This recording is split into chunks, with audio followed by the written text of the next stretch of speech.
বাংলাদেশ থেকে মানে বাংলাদেশের ঢাকার হাই কমিশন এবং অন্যান্য যে জায়গাতে যে সমস্ত ডেপুটি হাই কমিশন আছে সেখানকার কর্মীদের পরিবার পরিজনকে ভারতে চলে আসার নির্দেশ দেওয়া হয়েছে।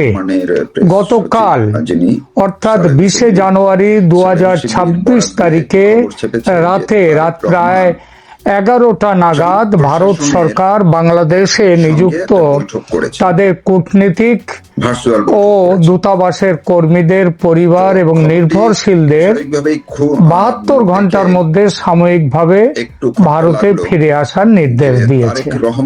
একটু আগে জানতে পারলাম ভারত ইতিমধ্যেই বিশেষ বিমান পাঠিয়ে এই যে ইভাকুয়েশন অর্থাৎ তাদেরকে নিয়ে চলে আসা সেই ব্যবস্থাটাও করেছে।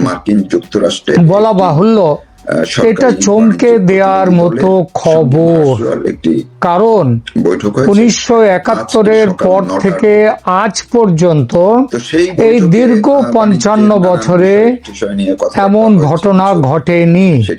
নানা সময়ে কিন্তু ঘটনা যে সব সময় ভারত বাংলাদেশের বন্ধুত্বের পক্ষে ছিল তা নয়।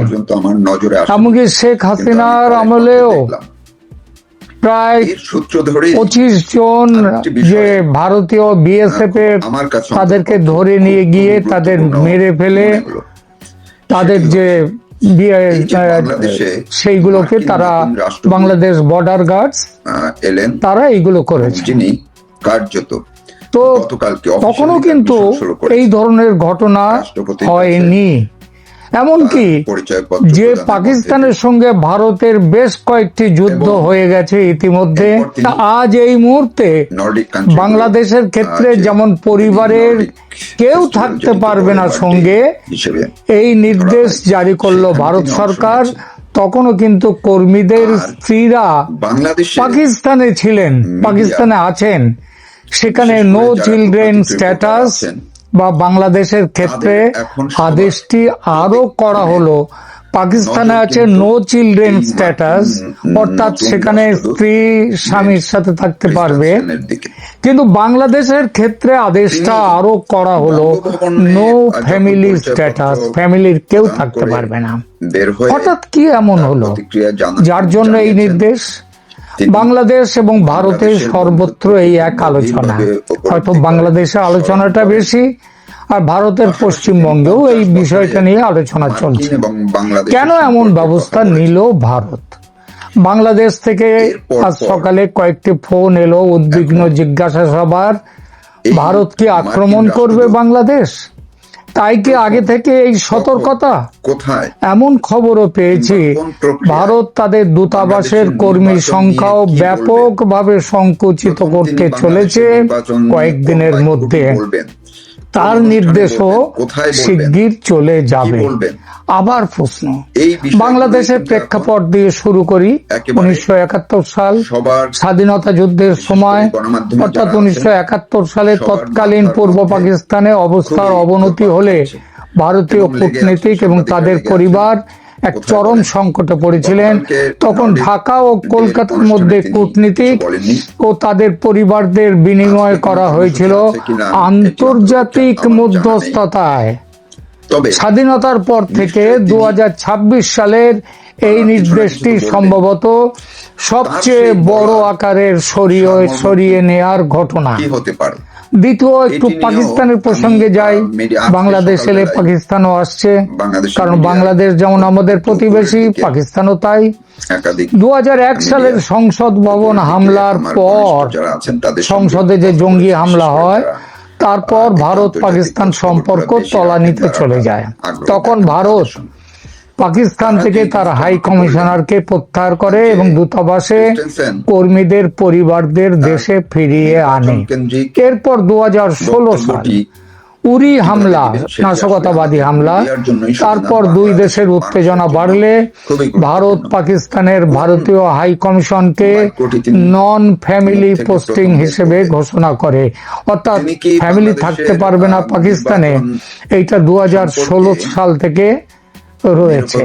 মজার ব্যাপার হলো নন ফ্যামিলি ঘোষণা করে যে এখানে লক্ষণীয় ব্যাপার হলো বর্তমানে পাকিস্তানের কূটনীতিকদের ক্ষেত্রে নো ফ্যামিলি পোস্টিং নেই, সেটা আছে নো চিলড্রেন পলিসি, অর্থাৎ তারা স্ত্রীকে নিয়ে যেতে পারবেন কিন্তু সন্তানদের নিয়ে যেতে পারবেন না। আফগানিস্তান 2021 সালে সেখানে তালিবানরা কাবুল দখল করার ঠিক আগে ভারত তার দূতাবাস ও কনসুলেট থেকে সমস্ত কর্মী তাদের পরিবারদের বিশেষ বিমানে করে সরিয়ে নিয়ে এসেছিল। সেটি ছিল একটি চরম জরুরি অবস্থার উদাহরণ। ইউক্রেন যুদ্ধ 2022 সালের ফেব্রুয়ারিতে রাশিয়া ইউক্রেন যুদ্ধ শুরু হওয়ার ঠিক আগে ভারত সরকার কিয়েভ থেকে কূটনীতিকদের পরিবার এবং অপ্রয়োজনীয় কর্মীদের ভারতে ফিরে আসার নির্দেশ দিয়েছিল। অন্যান্য দেশ যেমন ইরাক, লিবিয়া, ইয়েমেন, যখনই এই সমস্ত দেশে গৃহযুদ্ধ বা চরম বিশৃঙ্খলা দেখা গেছে, ভারত সরকার তার কর্মীদের পরিবারদের সরিয়ে নিয়েছে। একে কূটনৈতিক পরিভাষায় বলা হয় প্রিকশনারি এভাকুয়েশন। তাহলে কি দেখা গেল? দেখা গেল এমন ব্যবস্থার পেছনে রয়েছে যুদ্ধ বা গৃহযুদ্ধের ভূমিকা। শুধু যে যুদ্ধ বাধার আগেই এটা হচ্ছে তা নয়, গৃহযুদ্ধের বাধার আগেও গৃহযুদ্ধের পরিস্থিতিতেও কর্মী ও তার পরিবারদের সরিয়ে নিয়ে এসেছে ভারত বারবার। তাহলে কি বাংলাদেশ ভারত যুদ্ধ বাঁধতে চলেছে, কিংবা বাংলাদেশে কি ভয়ঙ্কর কোনো গৃহযুদ্ধ বাঁধতে চলেছে? যুদ্ধ বাঁধার সম্ভাবনা যে প্রবল, এমন ভাবনা মনে আসাটা তাই অমূলক নয়। তাহলে পরবর্তী প্রশ্ন যে গৃহযুদ্ধ ছেড়ে দিলাম, যুদ্ধ বাঁধলে সেটা কে বাঁধাচ্ছে, অর্থাৎ কে আক্রমণ করবে, কে আক্রান্ত হবে? দূতাবাসের নো ফ্যামিলি স্ট্যাটাস এই পদক্ষেপ কে নিল প্রথমে? ভারত। অতএব খুব স্বাভাবিকভাবেই সিদ্ধান্ত নেওয়া যায় ভারতের পক্ষ থেকে আক্রমণ করার সম্ভাবনাটা যথেষ্ট বেশি। আবার বাংলাদেশ নিজেও যে আক্রমণ করতে পারে তার পক্ষেও যথেষ্ট কারণ আছে। আমরা প্রথমে দেখি ভারত কেন আক্রমণ করতে পারে। এই নির্দেশের মূল কারণগুলো আগেই বলেছি, প্রিকশনারি মেজার, সতর্কতামূলক পদক্ষেপ। এর পেছনে আরো কিছু, ভারতের এই ব্যবস্থার পেছনে আরো কিছু উল্লেখযোগ্য কারণ আছে, যেমন নিরাপত্তা নিয়ে উদ্বেগ। বাংলাদেশে বর্তমানে রাজনৈতিক পরিস্থিতি এবং ক্রমবর্ধমান অস্থিরতার কারণে পরিবারের কর্মীর পরিবারের নিরাপত্তা নিয়ে ভারত সরকার উদ্বিগ্ন। আসন্ন সাধারণ নির্বাচন আগামী 12ই ফেব্রুয়ারির যে বাংলাদেশের জাতীয় সংসদ এবং গণভোট হওয়ার কথা রয়েছে। নির্বাচনের আগে সহিংসতা বা বিশৃঙ্খলার আশঙ্কায় এই আগাম সতর্কতা নেওয়া হতেই পারে। তৃতীয়ত, চরমপন্থী কার্যক্রম ও ভারত বিরোধী বিক্ষোভ। সাম্প্রতিক সময়ে বাংলাদেশে কিছু চরমপন্থী গোষ্ঠীর তৎপরতা বৃদ্ধি এবং গত ডিসেম্বর মাসে ওই শরীফ ওসমান হাদি হত্যাকাণ্ডের পর সৃষ্ট ভারত বিরোধী বিক্ষোভ এই সিদ্ধান্ত নিতে প্রভাব ফেলেছে। সংখ্যালঘু পরিস্থিতিও সেখানে খুবই খারাপ। সংখ্যালঘু হিন্দুদের ওপর হামলা এবং বর্তমান পরিস্থিতির প্রেক্ষাপটে দুই দেশের কূটনৈতিক সম্পর্কে যে টানাপোড়েন সৃষ্টি হয়েছে তাও একটি বড় কারণ। তবে সবচেয়ে বড় যে কারণ সেটা হলো বাংলাদেশের পূর্ব পাকিস্তানে ফিরে যাওয়া, পাকিস্তানের সঙ্গে একজোট হয়ে ভারতের বিরুদ্ধে একটা নতুন জোট তৈরি করা এবং সেই জোট ভারতের শত্রুতা করবার জন্য। বাংলাদেশের এভাবে পাকিস্তান হয়ে যাওয়া ভারত কখনোই চাইতে পারে না। এজন্য 71-এ 16,000 ভারতীয় সেনা প্রাণ দেয়নি। আর 12ই ফেব্রুয়ারির ভোটে যেভাবে ইউনূস নিজের গদি একেবারে পাকা করবার চেষ্টা করছে, সেটা অনির্দিষ্ট কালের জন্য পাকিস্তানকে তাদের অবস্থান বাংলাদেশে আরো শক্ত করবে। এই সম্ভাবনা দূর করতে ভারত যুদ্ধের কথা ভাবতেই পারে। গত কিছুদিন ধরে সীমান্তে যুদ্ধ পরিস্থিতির মোকাবিলার জন্য অস্ত্র ও সেনা সমাবেশ করেছে ভারত ব্যাপকভাবে। মনে রাখতে হবে, ভারতের কাছে গোয়েন্দা সূত্র থেকে পাকা খবর 26শে জানুয়ারি রিপাবলিক ডেতে পাকিস্তানের আইএসআই এর বাংলাদেশি স্লিপার সেল, যার নাম ঢাকা সেল, সেই ঢাকা সেল বড় কোনো নাশকতা করতে পারে ভারতের রিপাবলিক ডেতে 26শে জানুয়ারি। আর দেশের মাটিতে নাশকতা করলে তার উত্তর সেই দেশ যে আক্রমণ করা, এটা এখন ভারতের নীতি। সেই নীতিতে ভারত যুদ্ধের কথা ভাবতেই পারে, যে কোনো মুহূর্তে ভারত ঝাঁপিয়ে পড়তে পারে। এটা ভাবার যথেষ্ট যুক্তিসঙ্গত কারণ আছে। নির্বাচনের আগে পাকিস্তান সীমান্তের উত্তেজনাটা সম্পর্কে বলতেই হয়। এখানে পাকিস্তান আর বাংলাদেশ কিভাবে একজোট হয়ে এগিয়ে আসছে। গত ডিসেম্বর এবং এই জানুয়ারি মাসে জম্মু কাশ্মীর ও পাঞ্জাব সীমান্তে একাধিক ড্রোন অনুপ্রবেশ হয়েছে, অস্ত্র উদ্ধারের ঘটনা ঘটেছে।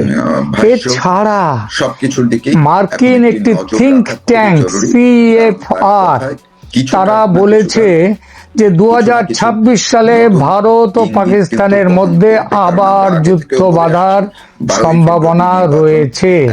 এবং ভারতের গোয়েন্দা সূত্রের খবর, পাকিস্তান পশ্চিম সীমান্তে লড়াই করবে ভারতের, আর বাংলাদেশ থেকে পূর্ব সীমান্তে লড়াই করবে চলবে। বাংলাদেশের সঙ্গে সম্পর্কের টানাপোড়েন এখন অত্যন্ত শীতল পর্যায়ের মধ্য দিয়ে যাচ্ছে।